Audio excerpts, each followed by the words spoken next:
خوتي السلام عليكم متتبعين ومتتبعات. اليوم جيت نحكي لكم واحد القصة للعبرة. انا غنحكيها لكم كما تحكات لي.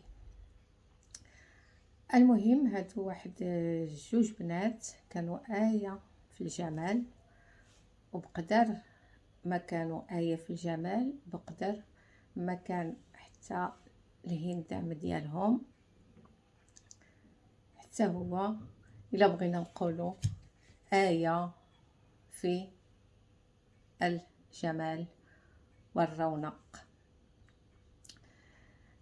المهم هاد الجوج بنات كانوا يقراو في واحد الثانوية وكانت واحد الأستاذة حاء عين كتصغير منهم لأقصى درجة. فواحد النهار كانت استفزات البنت الكبيرة وتناقشت معاها. ناضت هذيك البنت الكبيرة، يعني ما سباتها، ما عايراتها، ما حتى شي حاجه، لانهم هاد البنيتات كانوا مؤدبات بزاف. فطلبت الانتقال وانتقلت من المؤسسه، وبقات البنت الصغيره حيت داك الوقت ما كانش ممكن، كان يعني الانتقال من مؤسسه لمؤسسه كان صعيب. فبقات البنت الصغيره وكانوا يعني بجوجهم كيقراو عند هاد الاستاذه هادي. هما كانوا متفاوتين في الاقسام. ف فبدات هذيك الاستاذه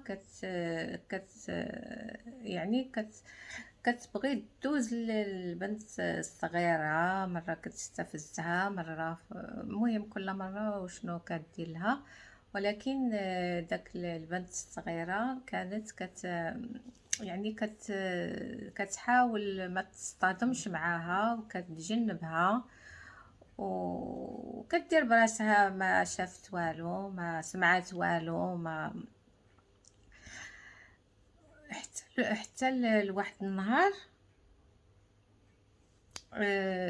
كانت العطله، ديك العطله اللي كتجي فيها 15 يوم، وكانت وكانوا واحد الجوج دروس ديال التاريخ والجغرافيا طوال. كانت البنت الصغيره قالت في داك 4 ايام الاولى غنحيدهم عليا. مهم حفظاتهم مزيان وعاوتاني عاودات راجعاتهم في لي دوجور الاخرانيين. يعني كانت صافي قالت نحيدهم عليا، حيدتهم مزيان. مهم تقادت العطله، دخلوا الدراري المدارس ديالهم. فاذا بهم مع الدخله كان سيتي ان لاندي، وكان مع الدخله قالت لهم هذيك الاستاذه اللي كتجيها الغيره، قالت لهم يلا جبدوا الوراق عندكم امتحان. فالدراري ما كانوش موجدين، ما كانوش مهيئين، بينما هذيك البنت كانت يعني موجده. هذوك الجوج دروس فيهم تعطات الاسئله.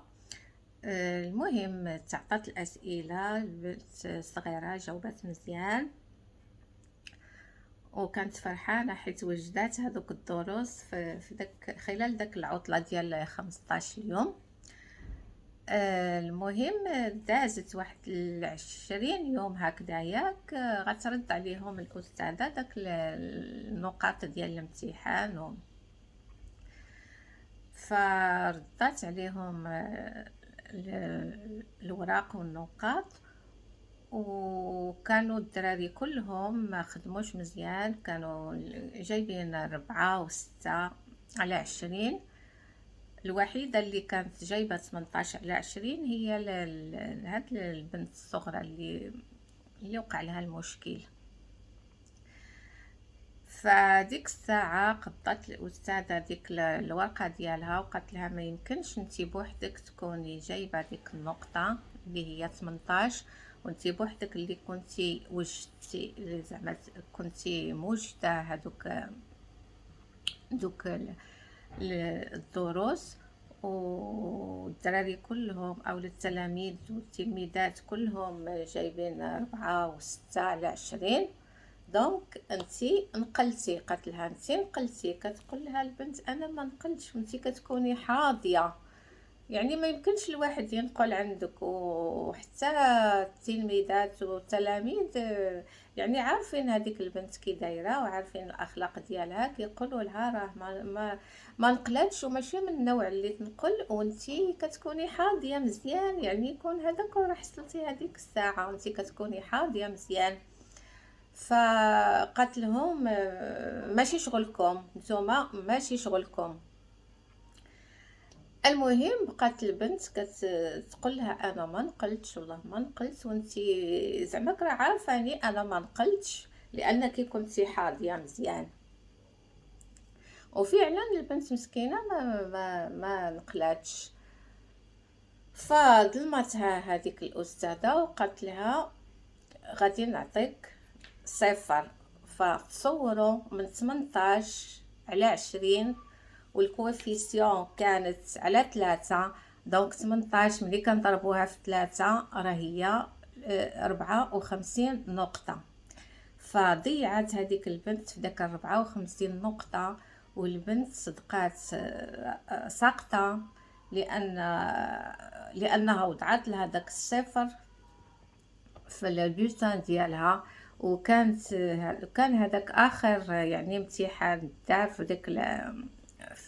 داك القسم، اخر امتحان وحطاتو لها يعني ديال 3 شهور الاخرانيه، وحطات لها داك الصفر. وكتعرفوا بان الصفر الا تحط راه نقطه موجبه للسقوط، وصدقات البنت سقطات بالمعدل ديالها 10 فاصلة شي حاجه. يعني هاد البنت ظلمات بزاف ويعني ما قالتهاش لدارهم، الكوريك قالتها لدارهم كون مشاو الاداره وهذا، ولكن ما بغاتش تجبد الصداع لان خافت على والديها، خافت على خوتها ينوض واحد الليتيج، ينوض واحد المالونطوندي بينات هذيك الاستاذه وهذا، وما كانتش كتبغي الواحد يصطدم مع الاخر. كانت يعني كتحاول تتجنب هذاك الصداعات كلها. ف المهم رسبات وبكات ودعات، يعني ودعوة المظلوم راه كتكون يعني مستجابة. ديك الساعة كانت البنت في ستيزياماني، عودت ستيزياماني، جات عند واحد الأستاذة، يعني ما غنقول لكم، واحد الأستاذة روعة، وكانت كتقول لها داك الاستاذه انت ما كانش خاصك تسقطي، انت كتخدمي مزيان، انت هذا زعما ما كانش خاصك تسقطي. فكانت كتقول لها راه ظروف، وعاودت لها وقالت لها هذيك راه حنا ما يعني كتغير منا وما كتعاملش معنا مزيان وهذا وهذا. المهم نجحات هذيك البنت عاوتاني في ستيزياماني اللي كرهاتو، طلعت الباك، جاتها عاوتاني واحد الاستاذه روعه شحال مقبوله، كتحكي لي دابا السيده فيها واحد القبول، فيها واحد الظرافات، ويعني كانت كتخدم معاهم مزيان وحتى البنت كتخدم مزيان، يعني كانت مجتهده. ف كتعرفوا بان البكالوريا فيها كان امتحان الاخراني، داكشي ديال القسم ما كيتحسبش، واخا كان كيتحسب البنت عندها نقاط مزيانه وهداكشي. المهم داز الموحد، نجحت البنت في لا بروميير سيسيون ومعدل زوين. ف فواخا هكاك بقى فيها الحال على داك السنه اللي كانت ظلمتها فيها داك الاستاذه وعطاتها داك الصفر الموجب للسقوط وسقطات. فكتبات واحد الرساله لهذيك الاستاذه وصيفطت لها